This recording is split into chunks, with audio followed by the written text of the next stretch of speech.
마태복음 10장 34절과 26장 52절의 말씀입니다. 먼저 10장 34절의 말씀은 여러분은 내가 세상에 평화를 베풀러 온 줄로 여기지 마시오. 평화를 베풀러 오지 않고 오히려 칼을 던지러 왔습니다. 또 마태복음 26장 52절의 말씀, 그때에 예수께서 그에게 말씀하셨다. 당신 칼을 칼집에 도로 넣으시오. 칼을 잡는 자는 모두 칼로 망하는 법입니다.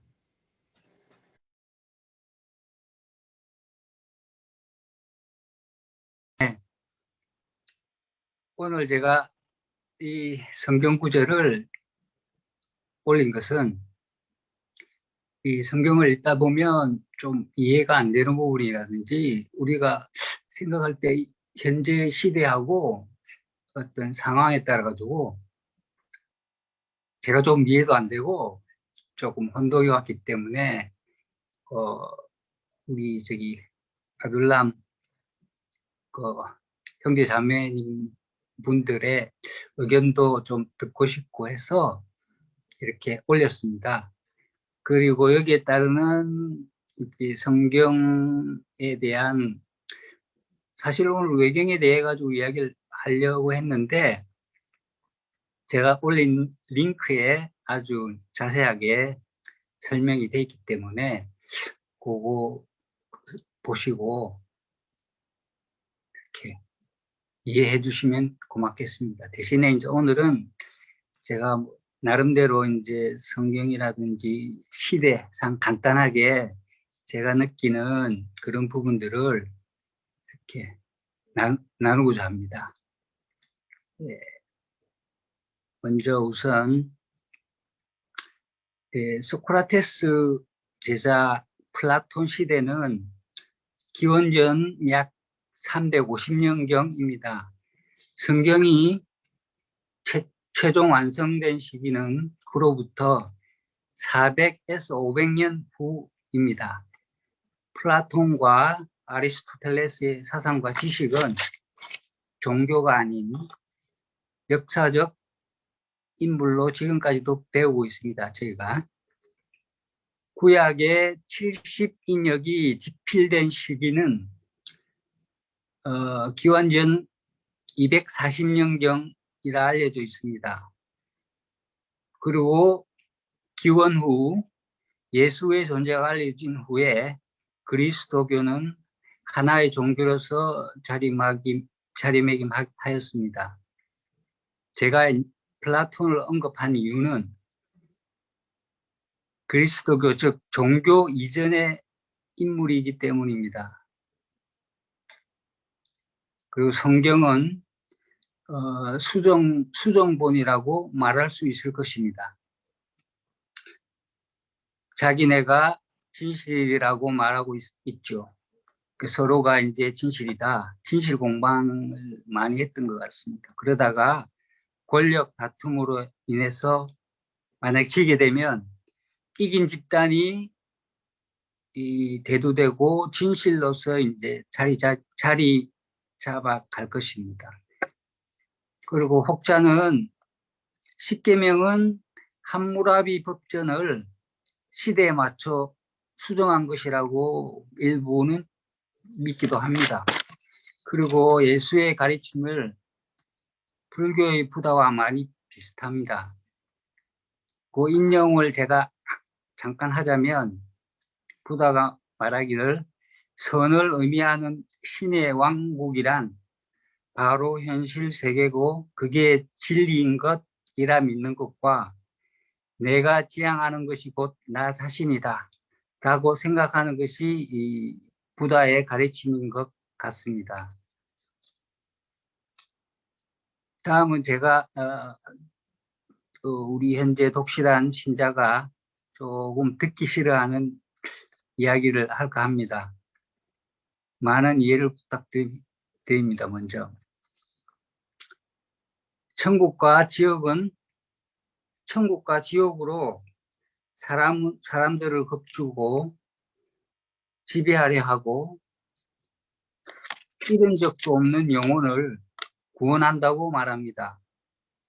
의식과 예배기도, 경배하고 신음하고 동성기도를 하고 성찬과 포도주를 숭배하는 현 시대인 것 같습니다. 하지만 예수의 윤리적 가르침은 많은 이들에게 선한 영향력을 끼치고 있습니다. 가끔 신은 왜 인간을 처음부터 완벽하게 만들지 않았을까? 라는 의문을 가질 수 있습니다. 그리고 신앙의 독실한 신자는 가르침에서 오는 게 아니라고 생각합니다. 사람들이 가르침을 잘못 받아들일 수 있으니까요. 제가 생각하는 독실함은 불가사의한, 즉 인간이 알 수 없는 영역에 대한 믿음의 척도가 아닐까 합니다. 두서없는 이야기였지만 끝으로 편향된 생각 혹은 견해는 좋은 쪽일 수도 있고 잘 될 수도 있습니다. 반면에 나쁜 쪽일 수도 있고 잘못된 것일 수 있습니다. 모두 편향된 생각이지만 어느 쪽이 좋을지 어느 쪽이 나쁠지는 상식, 진리에 입각해가지고 개개인이 판단할 것입니다.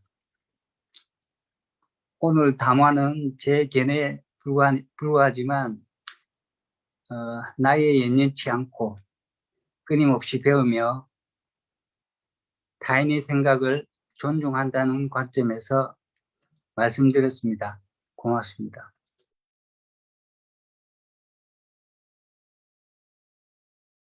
이승용 형제님 짧고도 아주 간략한 그런 담화 잘 들었습니다. 특별히 저는 개인적으로 흥미로웠던 것은 이제 70인역에 대한 언급을 짧게 하셨는데 그 전에 그 소크라테스나 이제 그 플라톤 이런 사람들이 신구약 중간사라고 할 수 있는 그러니까 신약 교회보다도 먼저 살았던 사람들이죠. 그리고 70인역만 해도 이제 BC 2세기니까 그 뒤의 얘기죠. 플라톤, 소크라테스 이후로 알고 있습니다. 그래서 이 70인역이 일반적으로 알려지기는 이집트에서 당시 왕의 명령으로 유대의 여러 사람들을 지파별로 모아서 72인 또는 뭐 70인 뭐 이렇게 얘기를 하는데 그 사람들을 통해서 구약의 그 원래 시브리 성경, 시브리 언어로 된 성경을 당시에 그 헬라 제국의 공용어인 헬라어로 이제 번역을 했다고 알고 있죠, 우리가요. 근데 이승영 형제님한테 질문 드리고 싶은 것은 이 70인역에 대해서 어떤 생각을 가지고 계신지요? 이게 잘된 번역이다, 좋은 번역이다, 아니면 또 어떤 다른 문제점이 있다거나 하는 그런 생각을 듣고 싶습니다. 네. 네. 아주 좋은 질문 고맙습니다. 제가 별로 아는 것이 없습니다. 단지 아까도 이제 진영기님께서 말씀하신 그 학자들 70명, 72명이 모여가지고 구약의 이제 모세로부터 1400년 전 모세로부터 이렇게 쭉쭉 세월이 흘러가지고 그게 어떤 이렇게 뭐 지금 뭐 우리 외경이나 이런 정경처럼 어떤 구분도 안 되고 그 다음에 어떤 체계적으로 편집이죠. 그런 부분들이 되지 않았었나, 잘 안 되지 않았었나 해서 그 성경의 어떤 지금 구약에 제가 알기로는 AC 약 100년 전후로 해가지고 그, 공, 공의에서 구약을 최종적으로 40 몇 권, 7권 그렇게 정한 걸로 알고 있습니다. 제가 그 당시에 다른 또 자료들은 공부를 아직 못했기 때문에 계속 공부하겠습니다. 고맙습니다. 겸손하신 말씀입니다.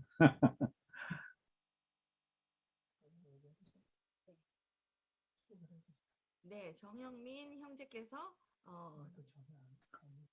다른 분들이 말씀 준비하시는 동안 제가 이 72역과 관련해서 저의 생각을 조금 평소 때 생각하는 걸 좀 나누고 싶은 게 있는데요.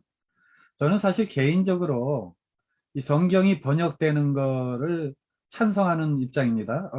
지금도 유대인들은 구약 히브리 성경만 성경으로 인정을 해요. 그러니까 번역된 성경은 그거는 변질의 우려가 있기 때문에 인정을 안 합니다. 그러나 저는 이 세계가 뭐 한 가지 언어를 쓸 수 없는 것이 현실이기 때문에 그 성경의 정신과 말씀을 나누는데 뭐 번역을 최선을 다해서 한다면 그거 자체를 반대할 마음은 없습니다. 그러나 그 유대인들의 지적도 타당한 면이 있습니다. 뭐냐면 아무리 훌륭한 언어라도요, 그걸 번역할 때는 원본을 100% 한다는 건 현실적으로 사실 어렵거든요. 아무래도 원본의 내용이 또는 그 주장하는 바가 훼손될 수가 있기 때문에 우리가 번역본을 인정하고 쓰더라도 그것을 조심스럽게 사용해야 되지 않나 이렇게 생각하는데 72역도 나름대로 뭐 열심히 번역을 했습니다. 그런데 뭐가 저는 문제를 느끼냐면 그러다 보니까 결국 번역의 문제가 좀 생겼어요. 그 예를 하나 들자면 뭐 여러 가지 있지만 우리가 신약 성경에 보라 처녀가 잉태하여 이런 말씀이 있죠. 거기서 그 처녀라고 72역은 번역을 했는데 구약의 히브리어는 그게 젊은 여자입니다. 처녀라는 단어가 아닙니다. 젊은 여자라는 단어고 히브리어에도 처녀라는 단어는 별도로 있습니다. 근데 이 72역에서는 젊은 여자가 잉태하여 이렇게 직역해야 정상인 것을 처녀가 잉태하여 이렇게 됐습니다. 이게 더 문제가 되는 건 뭐냐면요. 신약 성경의 저자들이 그 당시 예수님 당시에는 이 70인역이 일반적으로 사용됐거든요. 그러니까 우리 신약이 마태, 마가, 누가 복음서에 인용된 성경 구절 원전은 히브리 성경이 아니고 70인역입니다. 그래서 70인역에 글자 하나 안 틀리고 그대로 인용이 돼서 우리 복음서에 들어왔어요. 그러다 보니까 우리 복음서에서는 처녀가 잉태하여 아들을 낳았으니 보라 처녀가 잉태하여. 그러니까 이게 변질이 된 겁니다. 젊은 여자와 처녀는 뭐 넓게 생각하면 뭐 그냥 허용할 수 있지만 지금 마리아 동정녀 마리아 뭐 이런 것을 신약교회가 이제 주장을 하면서 그거를 그 복음서에서는 그 구약을 인용하면서 그걸 근거로 처녀 탄생설을 뭐 그것만 근거한 건 아닙니다. 물론 다른 전체적인 구절이 있지만 어쨌든 복음서에서는 그 구절을 직접 인용을 했거든요. 그러니까 잘못된 인용이죠. 그 번역이 잘못된 걸 인용한 거죠. 그래놓고 우리가 신약 성경에 와서 이게 축자연감설이다. 이 보수 교단들이 성경은 글자 하나 토시 하나 안 틀렸고 점 하나 틀리지 않다. 이게 얼마나 넌센스입니까 저는. 그러니까 구약의 잘못된 번역을 인용한 것을 신약에 와서 이건 성령께서 영감하신 거니까 토시 하나 점 하나 안 틀리다. 그러니까 저는 이런 그 보수 교단의 기본적 인식이 잘못됐다는 거죠. 이것뿐만이 아니라 저는 하나님의 계시가 오류가 있다고 생각은 안 하는데 이 하나님의 계시가 들어있는 성경은 인간이 쓴 것이기 때문에 또 성경을 누가 정했냐 이거죠. 아까도 우리 이승용 형제님이 잘 지적하셨지만은 구약 성경을 정경화한 것은 AD 90년에 얌야 회의라 그러는데 사실 유대인들에게는 정경이라는 개념이 없었습니다. 우리가 오늘날 성경, 정경, 이 캐논 이 개념이 없었습니다. 그냥 유대인들은 그 우리가 흔히 말하는 토라 그래가지고 모세오경을 이제 거의 정경식으로 제일 중요시했죠. 그리고 나머지 예언서, 시가서 뭐 이런 식으로 책을 분류했지. 예를 들면 루키 같은 걸 우리가 정경이다, 성경이다 이렇게 말할 근거가 없어요, 사실은요. 그런데 이제 왜 얌야에서 AD 90년에 그걸 정경화를 했냐면은 이제 이 신약 교회가 초대 교회가 생기면서 뭐 복음서도 쓰고 그 당시에 마리아 복음서, 뭐 도마 복음, 뭐 복음서만 해도 수십 건 이상 이렇게 나오니까 이제 이 유대인들이 볼 때는 혼탁함을 느낀 겁니다.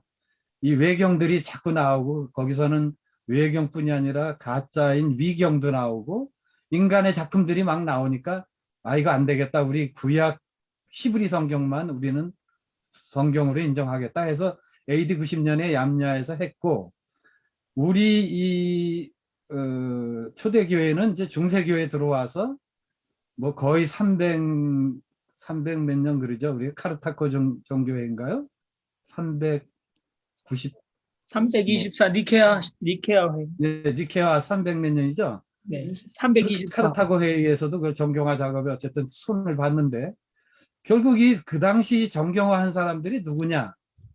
저는 뭐 결국은 그 당시 초대 교부들 뭐 이런 사람들 아니겠어요? 그런데 제가 뭐 무식해서 잘 모르지만 사실 우리 중세교회가 타락한 가장 큰 이유가 초대 교부들한테도 있거든요. 이 초대 교부들이 신학적으로 틀린 게 많았습니다. 뭐 우리가 대표적으로 우리 장로교에서는 어거스틴을 상당히 뭐 쳐주지만 어거스틴 교리의 한 반은 저는 그 잘못된 교리, 상당히 많은 교리에서 어거스틴이 잘못을 저질렀어요. 그 중에 뭐 심지어 뭐 그 성모 숭배 사상도 어거스틴 지지했고 뭐 세례로 구원받는다 이런 황당한 교리도 주장했고 성인들 그 유골 숭배까지도 했던. 그러니까 이런 사람들이 정한 정경을 과연 우리가 지금 100% 받아들여야 되냐. 저는 개인적으로 이제 그런 회의를 가지고 있습니다. 제 말이 길어서 죄송합니다. 이 정도 하고 다른 분들이 계속 이제 말씀을 나눴으면 좋겠습니다. 감사합니다. 예, 우리 신성래 형제님 아무튼 이때까지 굉장히 그 오랜 시간 근본주의적 보수 교단에서 성경을 오용하고 남용하는 것에 대해서 굉장히 많이 그 싸우셨기 때문에 하실 말씀이 참 많으실 것 같고 또 충분히 지적하고 싶은 상황은 책으로 글로 표현을 하시고 계시고 또 하셨다고 생각합니다. 오늘 이성용 형제님은 우리에게 한 가지 이게 이제 그 신학자나 또는 소위 말해서 뭐 목사들 이런 사람들이 얘기하는 것이 아니라 저는 뭐 이렇게 평신도라는 말 별로 좋아하지 않지만 비신학자 또는 비성직자이신 분께서 성경 우리가 생각하는 성경의 권위에 대해서 성경을 어떻게 볼 것인가에 대한 굉장히 좋은 어떤 지적을 하신 것 같아요. 그러니까 저는 밑으로부터의 위에서 교권적으로 내려오는 주어진 교리적 성경 이해가 아니라 실제로 성경을 가까이 들고 성경을 필요로 하고 읽는 자들의 아래로부터의 아주 개혁된 목소리라는 생각을 하는데요. 결국은 이제 우리가 저는 뭐 늘 제가 말씀을 여러 차례 드렸는데 신앙은 제가 믿는 신앙은 성경 해석의 투쟁사였다 이렇게 생각을 많이 하거든요. 그러니까 성경을 어떻게 읽어야 할 것인가라는 것은 그분의 신앙이 어떻게 형성되어 있나에 굉장히 중요한 아마 조건일 거라고 생각해요. 근데 오늘 이제 이승용 형제님께서는 인문학적으로 성서를 보는 그런 어떤 모습이에요. 그러니까 신앙의 눈으로 우리가 신앙의 안경을 가지고 성경을 계속 그 신앙의 안경이 주는 걸로 봤습니다. 그런데 인문학적으로 봤을 때 성서는 어떻게 우리에게 의미를 가지고 또 성경의 많은 의문들은 어떤 우리에게 도전을 줄 것인가 해서 이때까지 우리가 굳건한 신앙의 토대라고 생각했던 성경적 또는 성서적 토대를 많이 흔든다고 하는 것이 아니라 많이 우리가 믿었던 토대를 다시 한번 의심해 볼 수 있는 좋은 기회를 주신 것 같아요. 사실은 우리가 생각할 때 이제 신학 무용론을 하시는 분들이 참 많으신데, 이제 물론 신학자라고 해서 다 자신들이 공부한 것을 믿는 사람은 아니고 또 그걸 요구하는 사람도 없습니다. 근데 이미 19세기부터 유럽에 있는 학자들이 문학 비평 방법을 가지고 성경을 보기 시작했죠. 그래서 굉장히 이제 신앙을 가진 사람을 흔들어댔습니다. 근데 저는 오늘 이승용 형제님의 주제는 입체적으로 성경을 보는 것이 어떠한가라는 도전을 주셨다고 봅니다. 그리고 아까 이제 70인경이라든지 또는 역사적으로 얌리아 종교회의라든지 그다음에 기독교에서 니케아 공의회가 정경을 66권을 이렇게 만들어내는 과정에서 사람이 투표에 의해서 결국은 우리가 믿고 있는 이것이 성경이고 이 성경에 들지 않은 것은 바깥에 있다고 해서 외경이라고 했고, 또 어떤 거는 우리에게 유익하지 못한 가르침을 가지고 있어서 위경이다, 틀렸다 이렇게 얘기를 하는 기준을 우리가 그냥 무비판적으로 받아들여 왔는데, 오히려 동양적으로 말하면 그러니까 하나님의 계시가 인간의 문자 속에 완전하게 담겨질 수 있는가라고 얘기하면 불가나 이 동양사상에서 불립문자, 도가사상의 도가도 비상도라고, 물론 우리가 박황희 형제는 굉장히 그립습니다만 안 계시니까 제가 문자를 씁니다만은, 그러니까 문자라는 틀로 다 담을 수 없다. 그럼에도 불구하고 서구의 기독교 신학자들은 이렇게 얘기합니다. 예를 들어 우리가 영화 제목에 사랑도 번역이 되나요라는 제목이 있어요. 영화 제목이, 그죠? Can love be translated 이렇게 됐을 텐데, 저는 이제 계시, 하나님의 우리를 향한, 인간들을 향한 하나님의 어떤 진리나 하나님의 계시의 내용들이 translatability 이렇게 밖에 표현이 안 되네요. 그러니까 한국말로 하면 통역될 수 있음. 그러니까 우리가 쉽게 믿고 있는 하나님이 누구신가를 우리에게 만져볼 수 있고 들어볼 수 있는 실체로 보여준 것이 이 지상에 성육하신, 화육하신 유대 땅에 태어난, 남자의 몸을 입고 태어난 예수다라고 우리가 신앙 고백을 하는데, 예수는 하나님의 트랜슬레이션이다. 그러니까 하나님이 인간에게 만져지고 들려질 수 있는 실체로 인간의 시간과 공간 속에 들어왔다. 그러니까 하나님의 사랑이나 하나님의 진리가 예수에 의해서 트랜슬레이트 됐다고 믿는 거죠. 그러면 예를 들어서 요한복음에 보라, 하나님의 세상의 죄를 지고 가는 하나님의 어린 양이다라고 예수를 얘기했는데, 저는 늘 성교학자나 신학자들이 유대 사회에서 양이라는 메타포, 그러니까 그건 실상이에요. 양. 근데 조선시대에 한 번도 양을 보지 않은 사람들에게, 태어나서 죽을 때까지 한 번도 염소는 봤지만 양을 한 번도 보지 못한 사람에게 보라, 하나님의 세상의 죄를 지고 가는 하나님의 어린 양이라고 했을 때, 유목민들의 양에 대한 이해와 조선시대에 살았던 우리 한민족의 양을 보지 않고 그러면 하나님이 트랜슬레이트 되나? 불가능할 거 아닌가? 문화적, 시간적 제약으로. 그럼에도 불구하고 그거는 뭐냐면, 이제 한반도에서 또는 21세기 지금 팬데믹 시대 이 시점에서도 하나님이 보라 하고 했을 때 성육하여 하나님의 말씀이 육신이 된 translatability, 그러니까 하나님의 계시가 번역되어질 수 있음은 오늘날도 각 처소에서 하나님을 사랑하는 하나님의 백성에게 하나님의 계시가 얼마든지 translate 될 수 있다고 믿는 것이 서구신학자가 보는 한 견해고, 저도 하나님의 계시는 제약 분립 문자라는 극단의 견제하는 추가 있지만, 또 다른 한쪽의 중심은 언제나 시대를 초월해서 유대민족에게 양으로, 유대민족에게 희생제사로, 유대민족에게 예수라는 육신적 남성의 몸으로 하나님의 계시가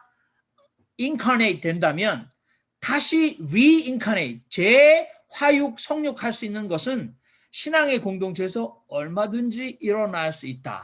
그러면 우리가 가지고 있는 문자적 성경과는 또 어떤 추돌이 일어날 건가라는 건 다음 문제 같은데, 제 얘기는 이 정도 하도록 하겠습니다. 제 마이크를 이제 끄도록 하겠습니다.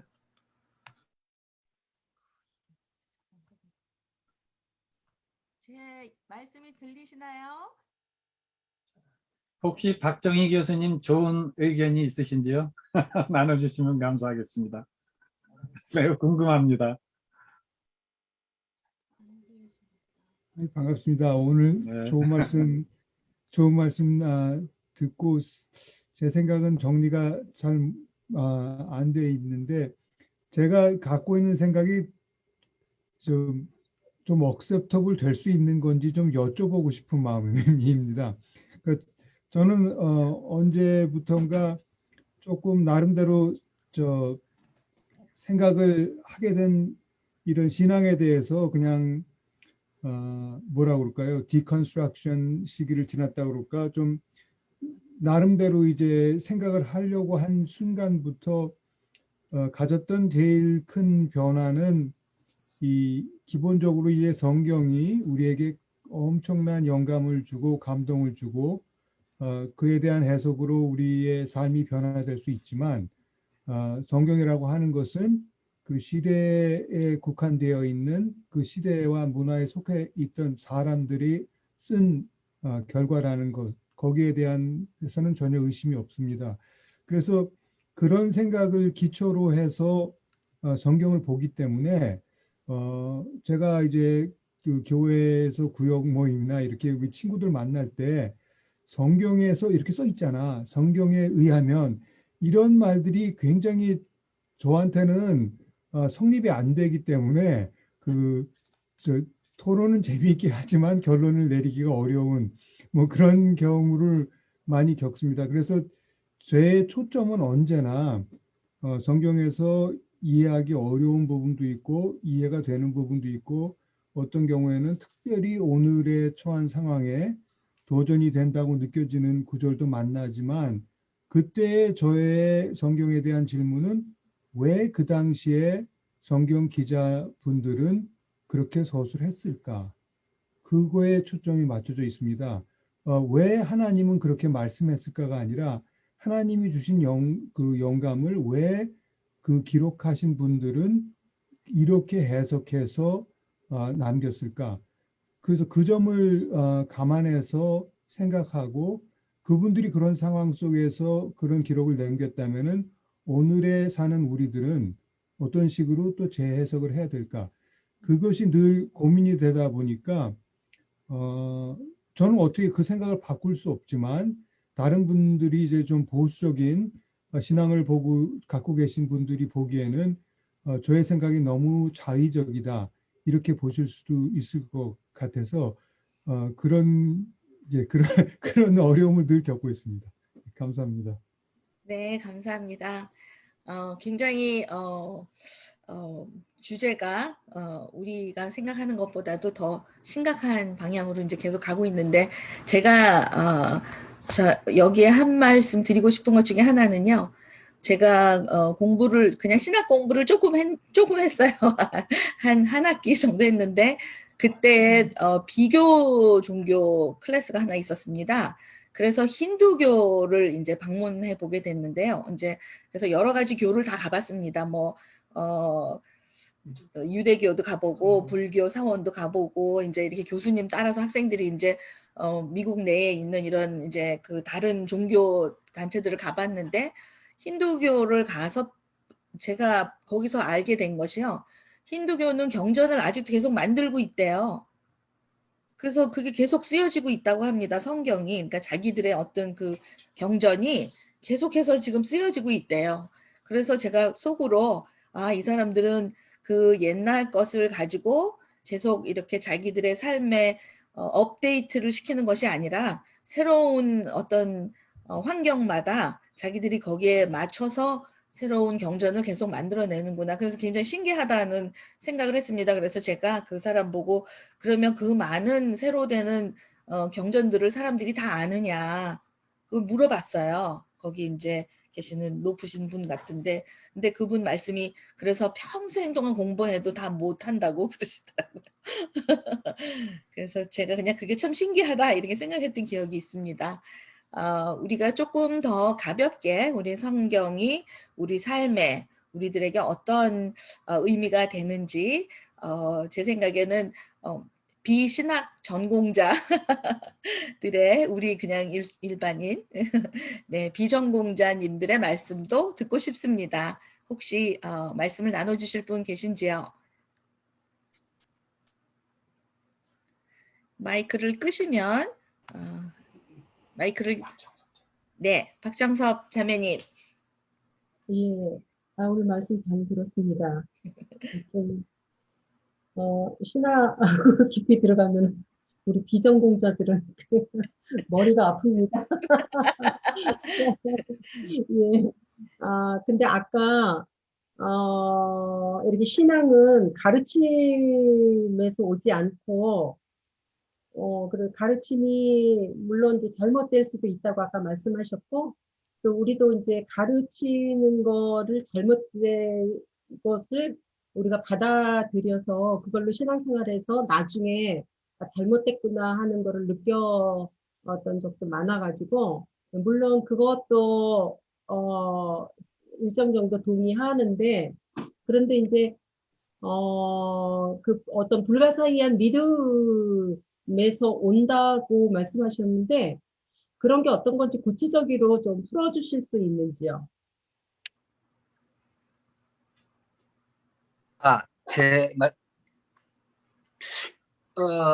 저는 아까 제가 플라톤을 언급했는데, 그 당시에 우주론이라는 게 있었습니다. 플라톤 그 책에 보면. 근데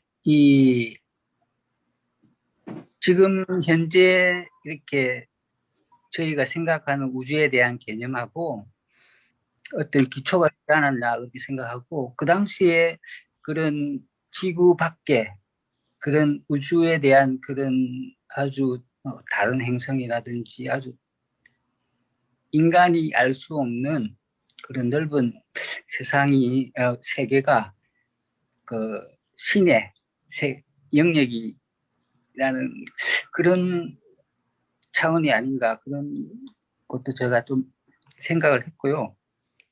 그 다음에 우리가 알고 있는 어떤 신에 대한 그 믿음 하면 성경이나 안 그러면 다른 뭐 이때까지 쭉 내려온 뭐 의식이나 이런 부분, 그리고 저는 주로 어떤 성경에 의해 가지고 그 역사적인 그 기반 하에 어떤 그 나름대로의 그 어떤 기준, 과연 나와 신과 어떤 그런 좀 깊이 있는 그런 혼자만의 어떤 그런 부분들이 좀 이해도 안 되고 느끼지도 못하고 뭐 하여튼 그런 부분이 참 많았습니다. 그런데 저기 기사, 워싱턴 포스트 그 기사가 예전에 쓴 블로그가 하나 있어요. 그 제목이 뭐냐면 성경이 허구일지라도 내가 신을 믿는 이유라는 아주 짧은 글을 갖다가 이제 블로그에 올렸는데, 제가 그 글을 읽고 많이 어떤 공감을 했습니다. 거기에 이제 우주에 대한 설명이라든지 그리고 자세하게 어떤 인간으로서는 알 수 없는 그런 아직까지도 그런 무한대의 어떤 영역이기 때문에 제가 거기에 좀 비추어 가지고 좀 고민을 좀 많이 해야 되지 않겠나 하는 차원에서 이렇게 알 수 없는 영역에 대한 그런 말을 적은 것 같고요. 예. 고맙습니다. 네, 감사합니다. 박정섭 자매님께 좋은 답을 주셨다고 생각합니다. 지금 임원 형제님께서 조금 기다리셨는데요. 말씀해 주세요.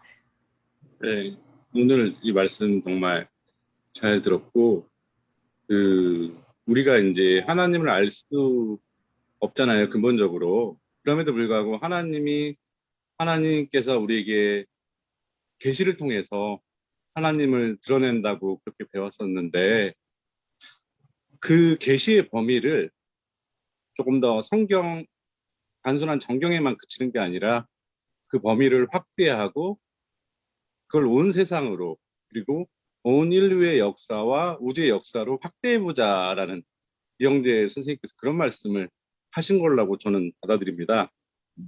예전에 칼바르트 신학자가 한 손에는 성경을, 한 손에는 신문을 이라고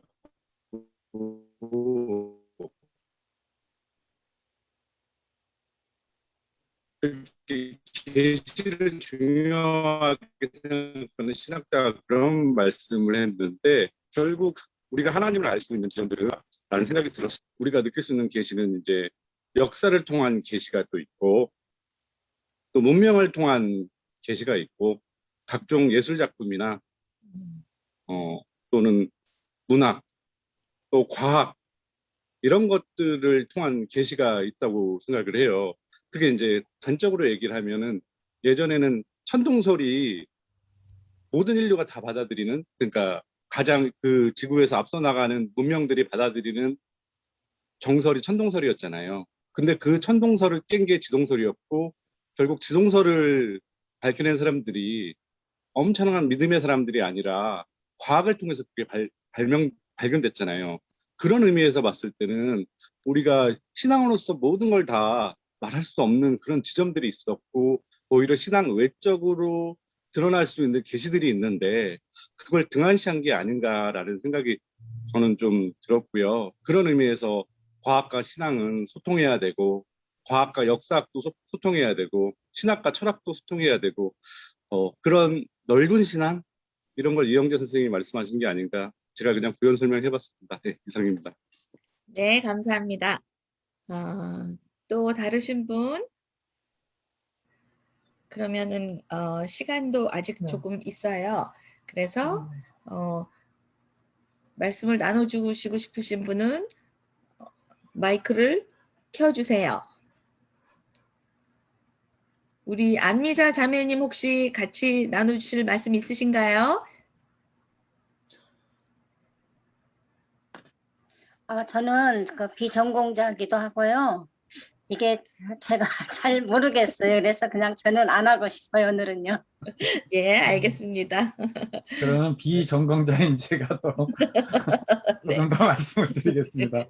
아까 한 달 신학하셨다 그랬나요? 저는 한 주도 못했습니다만은.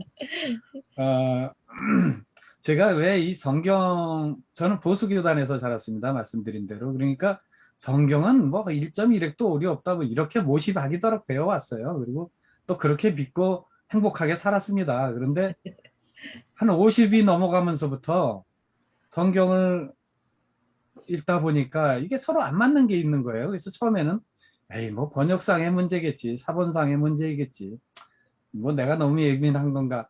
그런데 그게 한두 개가 아니고 계속 이제 부딪히다 보니까 뭐 구체적으로 얘기하라 그래도 많이 있습니다. 뭐 복음서에도 이쪽에서는 십자가 강도 둘이 다 비난을 했고, 저쪽 성경 가서 보면은 한 강도는 비난을 안 하고 오히려 당신의 나라 갈 때 나를 기억하소서. 이러니까 아니, 똑같은 사건에 이렇게 서로 다른 말을 하나, 강도는 둘밖에 없었는데 이게 둘 중에 하나 틀린 거 아니겠어요?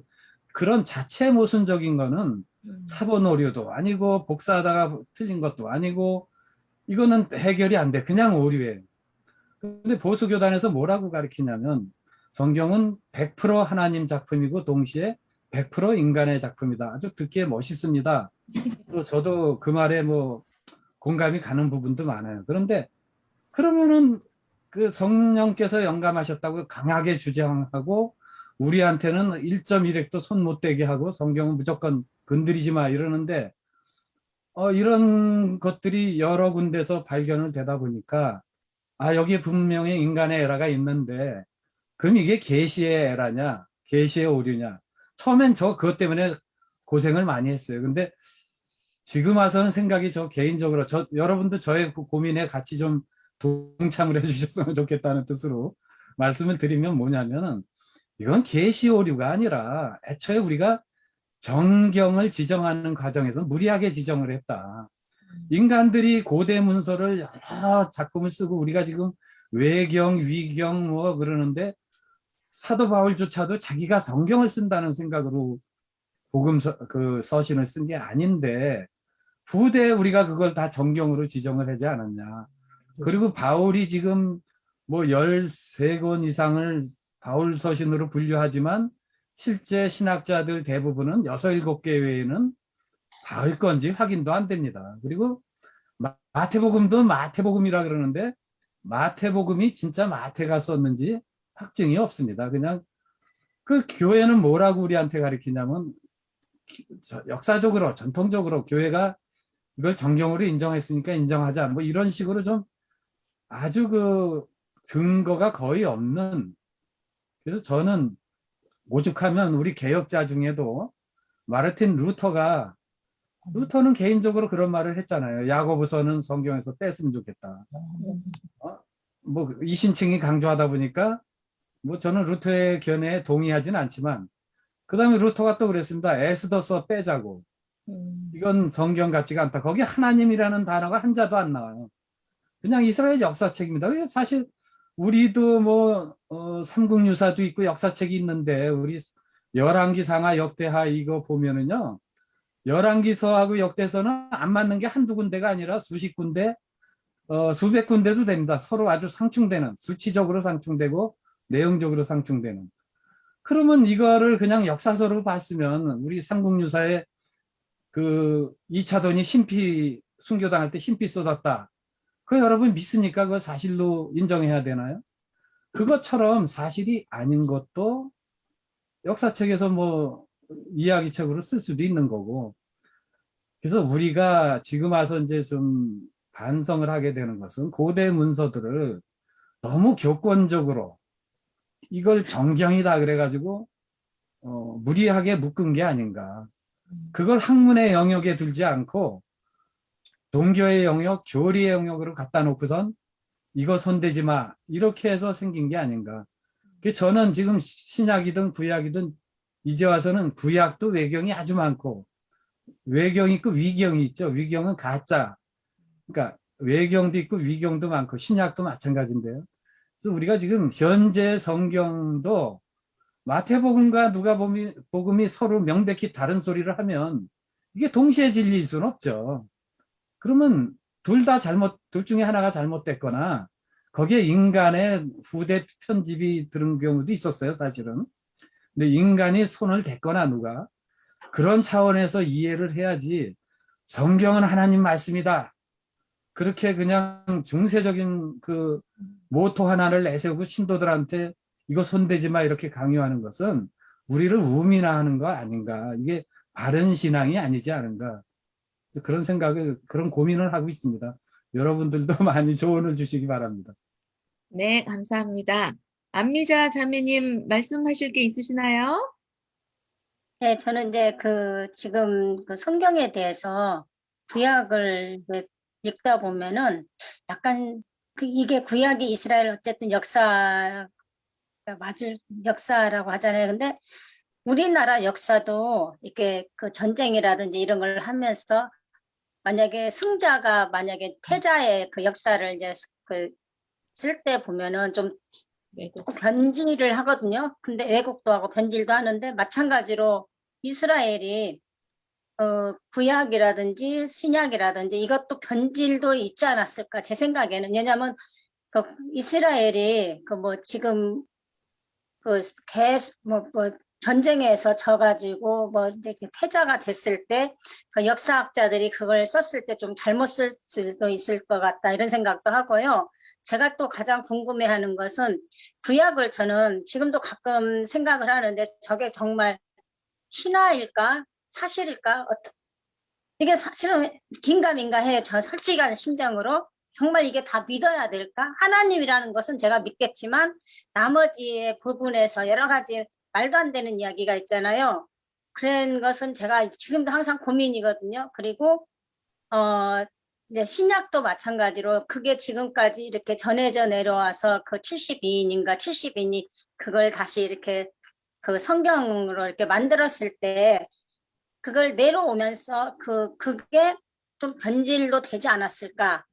저는 이런 생각을 가끔 하네. 네. 가끔 해요. 알겠습니다. 감사하고요. 그런 생각은 우리들이 많이 교회 이 신앙생활을 하면서 느꼈던 좀 공동의 그런 관심사였던 것 같습니다. 지금 박정휘 선생님께서, 네, 형제님께서 네, 예. 해주시죠. 지금 안미자 저 자매님 말씀에 참 저도 같은 그런 의문을 늘 갖고 신앙생활하고 있고요. 또 아까 신성남 형제님 말씀에도 동의합니다. 그런데 이제 제가 갖는 생각은 성경에 특히 이제 제가 보니까 요새 보니까 우리 공관복음이 있잖아요. 공관복음이 있는데 어떨 때 보면은 성경을 읽다 보면 이거 저 마태복음에 나왔던 얘기인데 마가복음에 나오던가 또 이게 누가복음에 나오던가 이게 굉장히 헷갈릴 때가 있고 또 이게 조금 다르네. 그래서 그거를 잘 모르는데 그걸 쫙 정리한 책이 있더라고요. 이렇게 3칼럼으로 해가지고 그래서 그 책을 보니까 그래 3군데 다 아주 비슷하게 나온 거는 이건 정말 사실인가 보다. 그리고 이제 한 군데만 나온 거는 이건 조금 생각이 좀 해석이 많이 들어갔겠네. 뭐 이런 식으로 제가 또 해석하기도 하고 그래요. 그런데 재미있는 것은 이런 캐너나이즈하고 근데 저도 전공자가 절대 아닙니다. 근데 캐너나이즈하고 이제 정경화의 그런 과정을 다 겪었음에도 불구하고 그 다른 구절들을 구태여 통일시키지 않았다는 것에 대해서 우리가 좀 교훈을 받을 필요는 있다고 생각합니다. 어떻게 보면은 우리가 현재 성경은 어떻게 보면은 이게 사실이니까 서로 다 일치해야 돼. 뭐 일관성이 있어야 돼라고 하는 것이 어떻게 보면 현대적인 가치관이에요. 옛날에 성경을 쓰신 분들은 그거에 대한 일치에 그렇게 중요성을 두지 않았을 수도 있고 또 나중에 정경화하는 작업을 한 그 교부들조차도 각자 각 문서에 영감이나 의미를 두었지 이게 이렇게 안 맞으니까 사람들이 안 믿을 것 같다. 그래서 고치고 그러지 않았던 것 같아요. 그래서 그렇게 열린 가능성을 열어두었다는 거 그게 어떤 의미에서는 또 교훈이 되는 것 같은데 제가 한 가지만 더 말씀드리고 싶은 것은 요즘 이스라엘 팔레스티니안 갈등이 심하잖아요. 그런데 이제 교회에서 이제 성경을 굉장히 글자 그대로 믿고 받들다 보니까 이건 하나님이 이스라엘에게 주신 땅이니까 지금 팔레스타인 that's too bad. 그렇지만 그거 어떡하냐 뭐 이렇게 말씀하시는 분들도 있어요. 그런데 정말 제가 이 예수를 통해서 배우는 것은 예수님조차 이렇게 말씀하신 그것이 아니라 예수님이 말씀하신 거는 말 그대로를 믿지 말고 말 그대로를 그냥 따르지 말고 의미를 생각해서 정말 안식일이 위해서 있는 게 사람이 안식일을 위해서 있는 것이 아니라 안식일이 사람을 위해서 있다. 이게 얼마나 혁명적인 얘기입니까? 그 당시로서는. 그런데 그게 그런 의미를 생각하라는 면에서 볼 때 우리가 진짜 신앙의 양심을 갖고 보면은 오늘날에는 팔레스티나인 땅에 이스라엘이 바로 옛날에 애굽 제국이고 로마 제국이고 바빌론 제국이지. 그리고 진짜 돌 던지는 팔레스티니안 사람들이 데이빗이고 이스라엘이 골리앗이 아닌가 그런 생각합니다.